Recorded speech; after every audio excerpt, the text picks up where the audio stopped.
Terima kasih sudah mengklik video ini. Jangan lupa dukung terus channel Termometer Islam dengan cara subscribe dan aktifkan lonceng notifikasi, agar tidak ketinggalan video terbaru dari kami. Selamat menonton, semoga bermanfaat. Ayyuhalladzina amanu sallu alaihi wa sallimu taslima.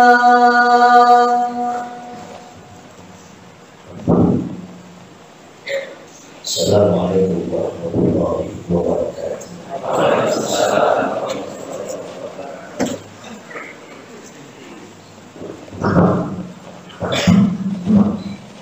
Allahu Akbar, Allahu Akbar, Allahu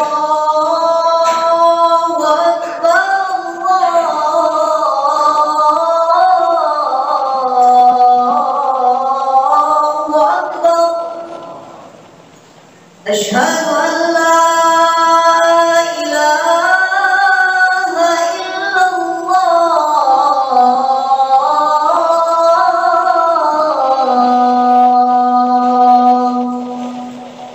Ashhadu an la ilaha illallah.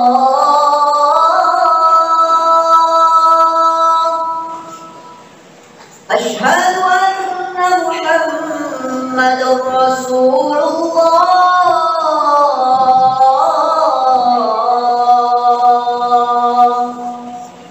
Asyhadu anna Muhammadur Rasulullah.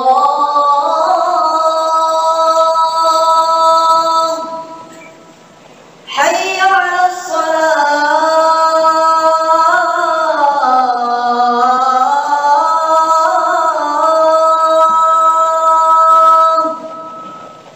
حي على الصلاة.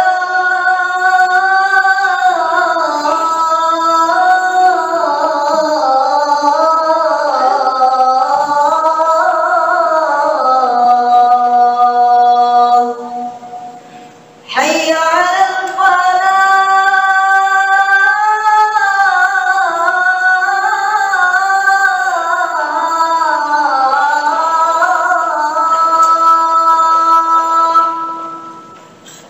حي على الفلاح.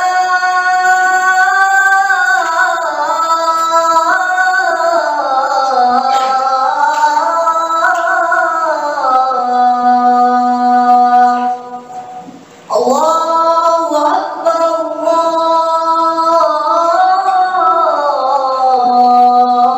الله أكبر. لا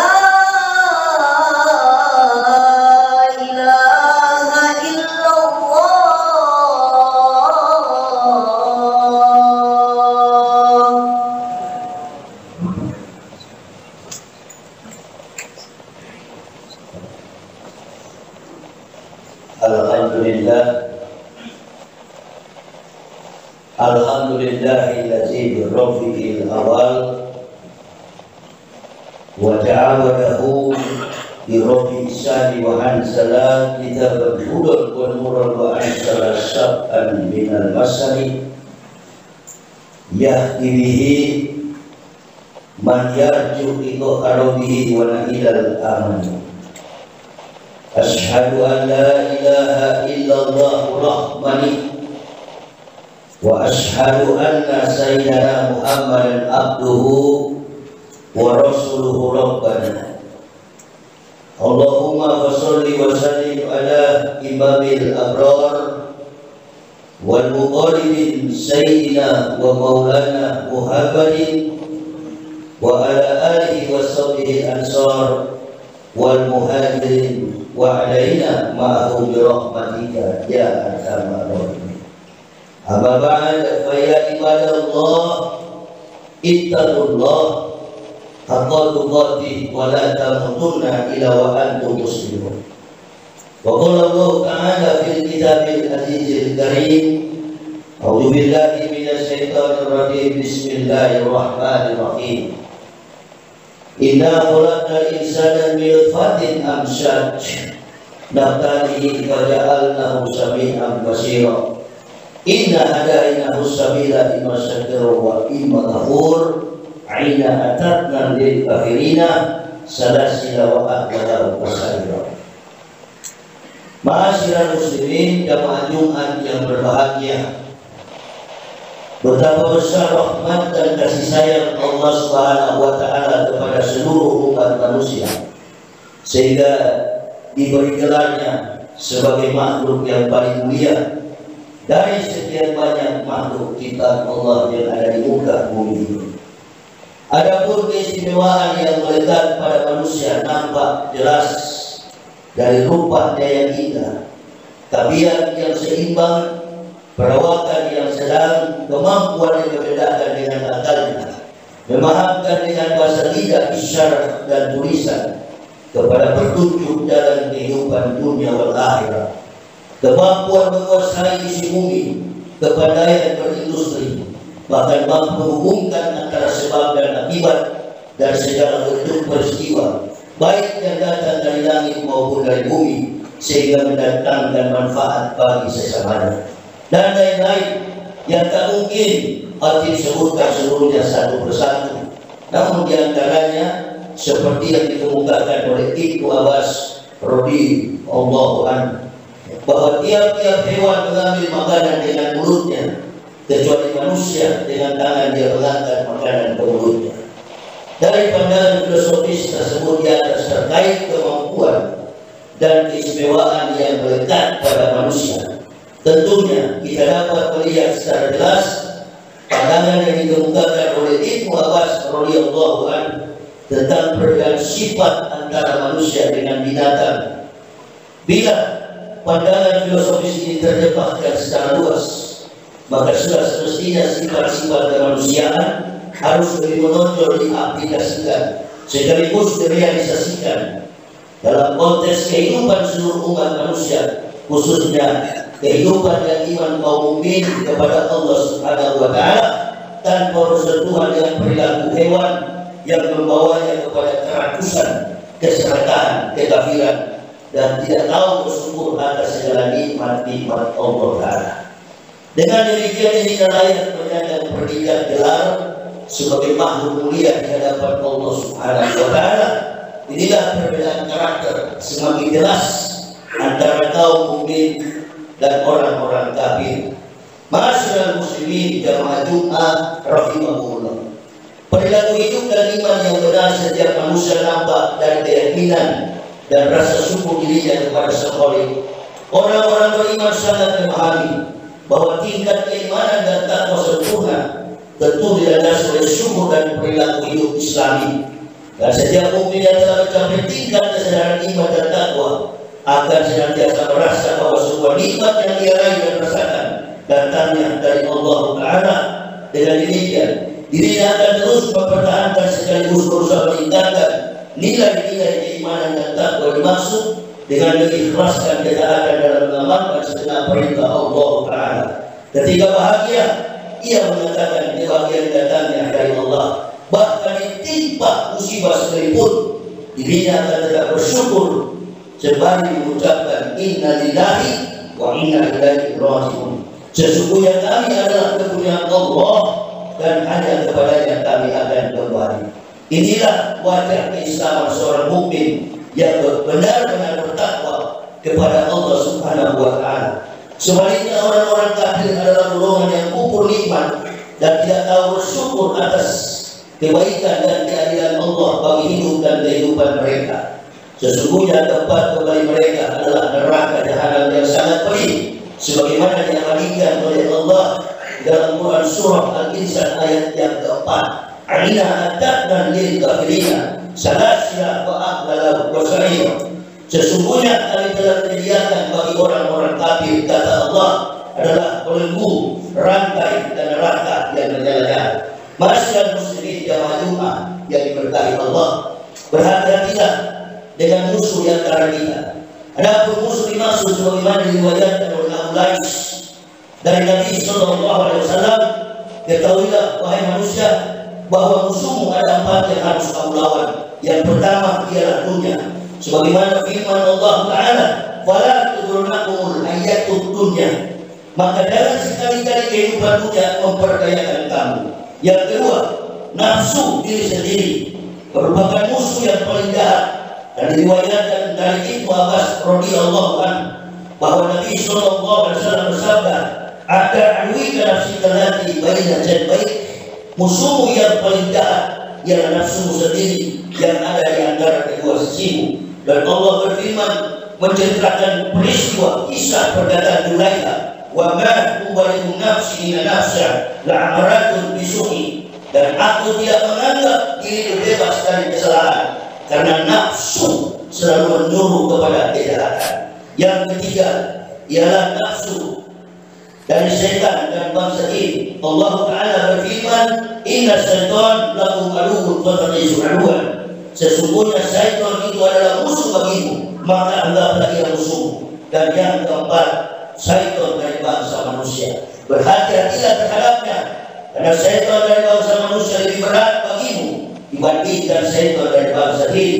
Sebab syaitan dari bangsa jin apabila menyesatkan manusia hanya dengan cara menggoda.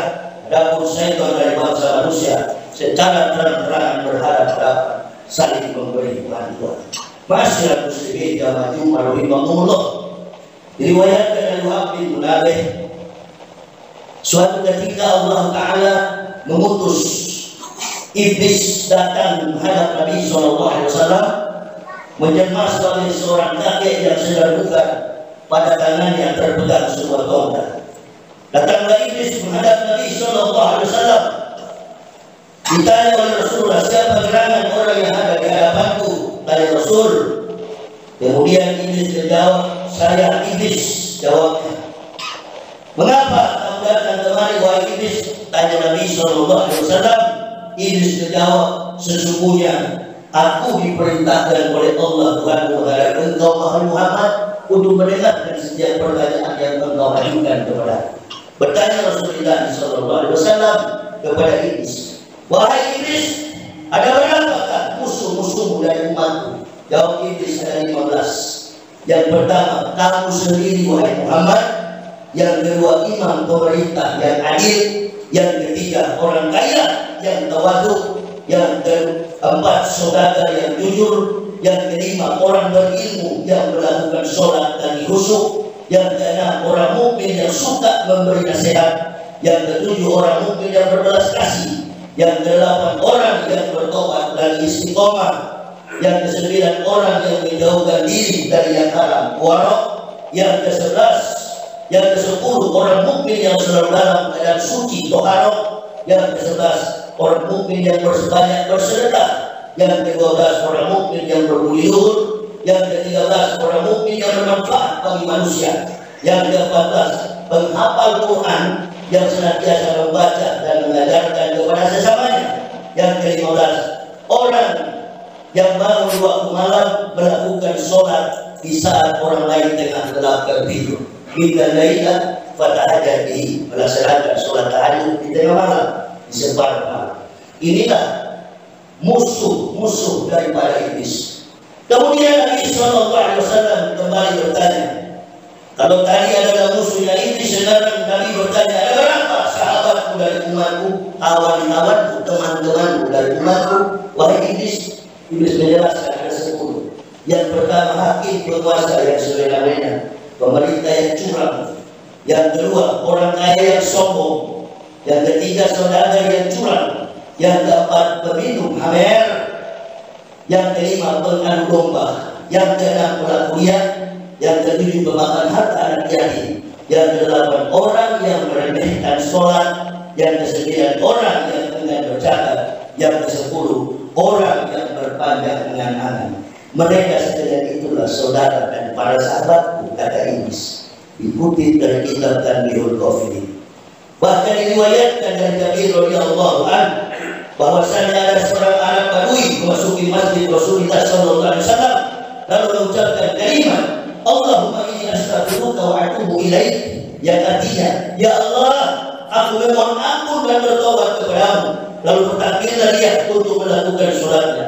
Usai dari sholatnya, Berkatalah Ali radhiyallahu anhu kepadanya, hai laki-laki, sesungguhnya lidah yang cepat mengucapkan istighfar adalah taubatnya orang-orang berdusta. Badui itu bertanya, bagaimana taubat orang yang benar itu? Jawab Ali, taubat yang benar yang pertama ialah menyesali dosa-dosa di masa jahiliyah. Yang kedua, mengulangi keperluan-keperluan yang telah terlalaikan. Yang ketiga, mengembalikan hak-hak yang diambil secara aniaya.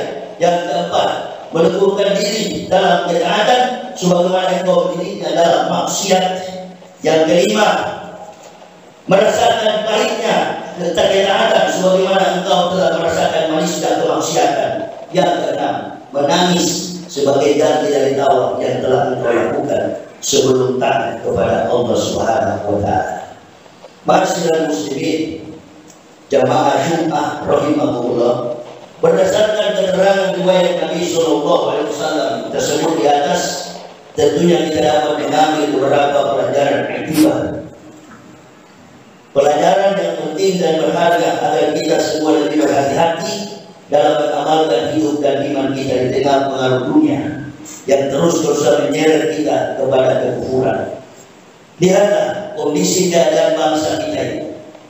Apa yang disabdakan Nabi, dialog yang dilakukan beserta iblis laknatullah, terjadi dalam konteks kehidupan dunia secara khusus dalam konteks kehidupan nasional bangsa Indonesia. Inilah sebabnya perlu kewaspadaan diri. Hati ini kalau berangkat dari latar belakang background kami dulunya bukanlah seorang Muslim. Kami hanyalah sisa-sisa dari kebaikan, nikmat ridho Allah, petunjuk hidayah, dan kemudian mengucapkan dua kalimat syahadat. Bertobat sebenar-benar tobat, taat sebenar-benar taat. Karena hidup yang kita lihat hari ini adalah hanyalah sekedar permainan, bahkan hanya sekedar sekedipan mata. Ini adalah merupakan sebuah nikmat yang Allah berikan, ladang amal kita untuk kita kembali ke sana. Qul amara rabbi bil qis wa aqimu wujuhakum inda kulli masjidin waqumu mukhlishina lahu din kama ba'da aqum ta'udun. Dan Tuhan memerintahkanku untuk melaksanakan keadilan. Qis, hadapkan muka wajah dirimu ketika sujud menyembah kepada Allah dengan mentaatkan ketaatan kepada Allah sebagaimana Dia telah menciptakan kamu, demikian kamu akan kembali kepadanya. Hidup satu kali, mati juga hanya sekali, merupakan sebuah kontribusi besar yang dibutuhkan oleh Allah dan Rasul bagi orang beriman untuk menampakkan kekuatan diri kita, akidah kita, akhlak dan moral kita. Apalagi momen ini adalah Rabiul Awal. Rabiul Awal mengingatkan 4 karakter yang melekat dalam jiwa baginda Nabi sallallahu alaihi wasallam.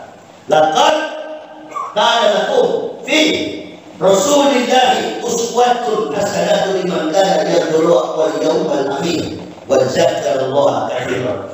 Sesungguhnya di dalam diri Rasulullah sallallahu alaihi wasallam terdapat uswah, teladan yang baik bagi kamu, yaitu orang-orang yang mengharapkan hari kiamat dan yang senantiasa mengingat Allah. Faskuruni askurkum waskuru li wala takfurun. Kama arsalna fikum rasulan minkum yatlu alaikum ayatina wa yujabikum wa yu'allimukumul kitab wal hikmah wa yu'allimukum ma lam takunu ta'lamun. Perguruan tinggi ini mencetak berbagai macam output dan segala macam kompetensi ilmu yang kita miliki dari tingkat sekolah dasar, sekolah menengah pertama, sekolah menengah atas sampai perguruan tinggi, sempurna akademik. Tetapi apakah menjamin dia akan bertahan dalam kehidupan yang begini? Kompleksitas persoalan problematikanya, persoalan yang begitu kompleks. Pendidikan di sekolah bukanlah pilar utama untuk mendidik generasi muslim ke depan menjadi manusia yang berakhlak karim. Tetapi iman dan takwa adalah merupakan benteng kekuatan utama untuk menjamin kesinambungan kehidupan Islam di masa yang akan datang. Generasi kita bermoral, berakhlak karim. Lihatlah di luar sana, orang-orang yang mempunyai titel, orang-orang yang mempunyai jabatan, bahkan bergelar tinggi, tidak menjamin akhlak dan moral mereka rusak. Nabi SAW didatangi oleh Ammar bin Ka'ab dan Abu Hurairah. Mereka bertanya kepada Rasulullah SAW, ya Habibullah, ya Aqilullah, ya Azizullah. Man a'lamu nasi, man a'lamu nasi, man afdalu nasi. Siapakah orang yang berilmu, siapakah yang ahli ibadah, dan siapakah orang yang paling utama, afdalun nas, pejabat. 3 pertanyaan yang diberikan, yang ditanya oleh 2 sahabat, dikantar dengan satu jawaban oleh baginda Rasulullah Muhammad SAW. Satu jawabannya, al-aqil, orang yang berakal.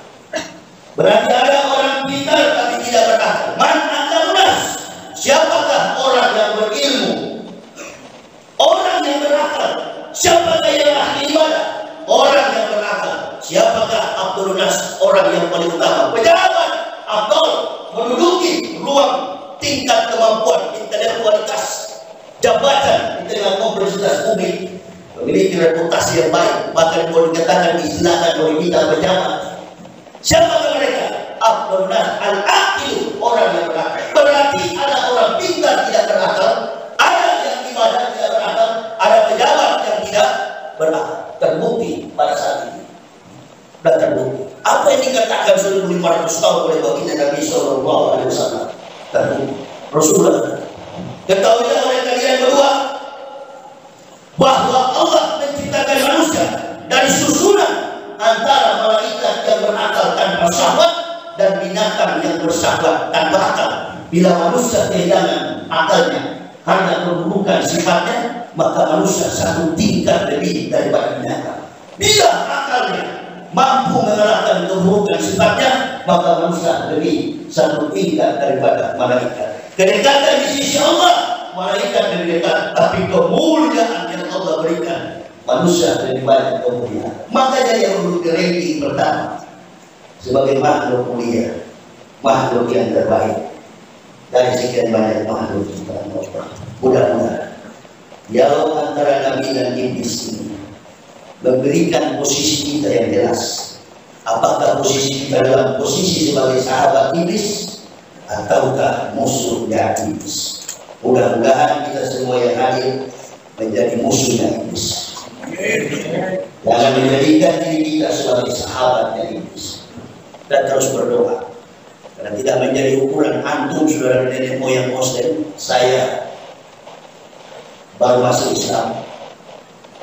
Bahkan saudara saya hadir sama-sama saya ini juga adalah orang yang dulunya tadi kafir.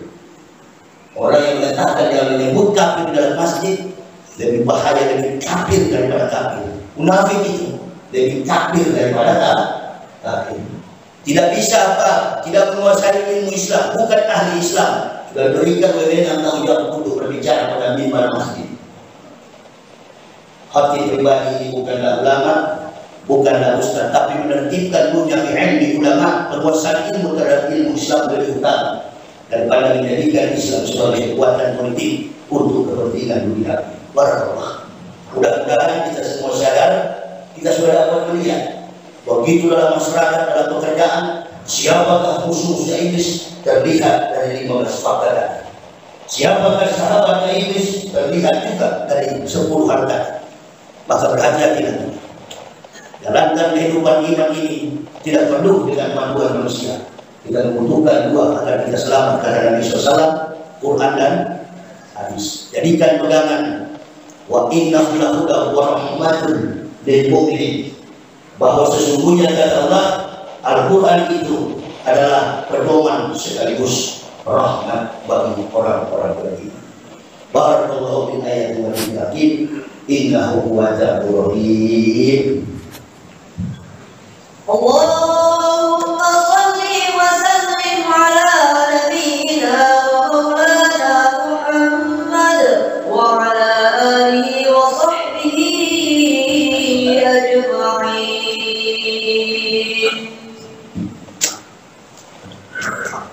Alhamdulillah. Alhamdulillahillazi hadana li hadza wa ma kunna linahtadiya laula an hadana. Amarna bil khairati wa qisati syahadati wa 'alil ma'asi wal munkarati nahana. Asyhadu an la ilaha illallah wahdahu la syarika lah wa asyhadu anna Muhammadan abduhu wa rasuluhu allazi la nabiyya ba'dahu. Allahumma shalli wa sallim ala sayyidina wa maulana Muhammadin wa ala alihi wa sallim. Amma ba'd. Fa ya ibadallah, ittaqullah haqqa tuqatih wa la tamutunna illa wa antum muslimun. Wa qala Allah ta'ala fil kitabil azizil karim, a'udzu billahi minasy syaithanir rajim. Bismillahirrahmanirrahim. Wa da'abta al-mu'minun alladzina hum fi salatihim khashi'un walladzina hum 'anil lagwi muridun walladzina hum fi zakatihim fa'ilun. Inna Allaha wa malaikatahu yusholluna 'alan nabi ya ayyuhalladzina amanu shollu 'alaihi wa sallimu taslima. Allahumma sholli wa sallim ala sayyidina Muhammad wa ala ali sayyidina Muhammad. Amin. Allahumma ighfir lil mu'minin wal mu'minat wal muslimin wal muslimat al ahya'i minhum wal amwat innaka sami'un qaribun mujibud da'wat. Rabbana makhluk kasratina subhanaka wa qina adzabannar. Rabbana man tudina faqad azzahu wa lisan min asri. Rabbana inna sami'na munadiyan yunadi bil imani min rabbikum fa amanna. Rabbana faghfir lana dzunubana wa kaffir anna sayyi'atina wa tawaffana ma'al abrar. Rabbana wa'atina wa wa'atana ala rusulika la tuzigh yawmal qiyamati. Rabbana la tuzigh qulubana ba'da idh hadaytana wa hab lana min ladunka rahmah innaka antal wahhab. Rabbana atina fid dunya hasanah wa fil akhirati hasanah wa qina adzabannar. Subhana rabbika rabbil izzati amma yasifun. Wassalamu ala mursalin walhamdulillahi rabbil alamin. Ibadallah, inna Allah ya'muru bil 'adli wal ihsan wa ita'i dzil qurbi wal yatama wal munkari wal baghi ya'idhukum la'allakum tadhakkarun. Faskuruna syukur wa syukur ala ni'amihi wa la ilaha illa Allah. Aqimus shalah